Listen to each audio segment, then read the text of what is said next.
Well, thank you, Shubhendu. Good morning, everyone. Let's now have a look at the top lines in the finance world. Cabinet has given its approval for introducing amendments to the Benami Transactions Prohibition and Amendment Bill 2015 in the Parliament. The bill was introduced in Lok Sabha in 2015 and was then referred to the standing committee that submitted its report early this year. Under the Benami Act, those who declare their Benami properties under Income Declaration Scheme 2016 will get immunity. Cabinet clears 3 years, 30% sourcing exemption for retail companies like Apple and others with cutting-edge technology.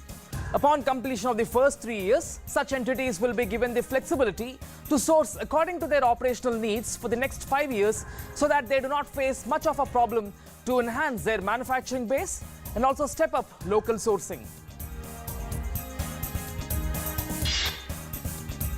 Total savings from the elimination of fake and duplicate LPG connections is estimated to be 21,000 crore rupees for the last 2 financial years. Petroleum Minister says without the implementation of DBTL subsidy burden, it would have been higher.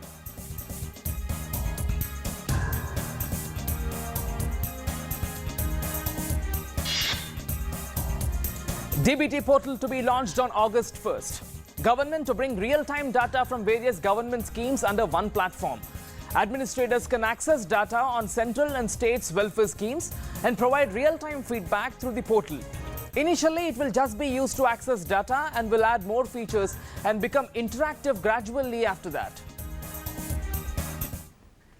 Well, moving on to the global markets, to begin with the United States stocks. In fact, the US stocks closed higher yesterday with the Dow ending at a record high for the 7th day in a row as better than expected earnings boosted the optimism on Wall Street. The Dow Jones Industrial Average extended gains for 9 consecutive days for the first time since 2013. S&P 500 on the other side closed at a new record level, led by technology, which had its best day in 16 years. The Nasdaq Composite had its highest close of the year. Moving on to the European markets, the European stocks ended Wednesday's session in the green, rebounding from previous day's weak performance. Solid financial reports from big corporates in Europe provided a boost to the investor sentiment. In fact, now investors are looking forward for today's announcement from the European Central Bank. In fact, many economists expect the tone of the statement to be dovish in light of the Brexit outcome. Moving on to the Asian markets. In fact, the Asian shares edged up today, bolstered by fresh record highs on Wall Street and a recovery in crude oil prices, while the dollar climbed to a 6-week peak against the safe haven yen, that is Japanese currency.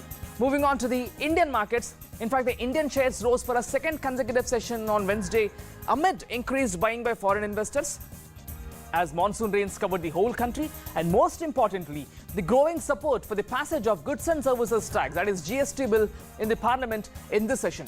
Pharma stocks actually led the rally in the yesterday's trading session. Well, we will be hoping that this session, because of the positive cues across the globe, the positive trend will be continued in Indian markets as well. Well, that's all in the finance world.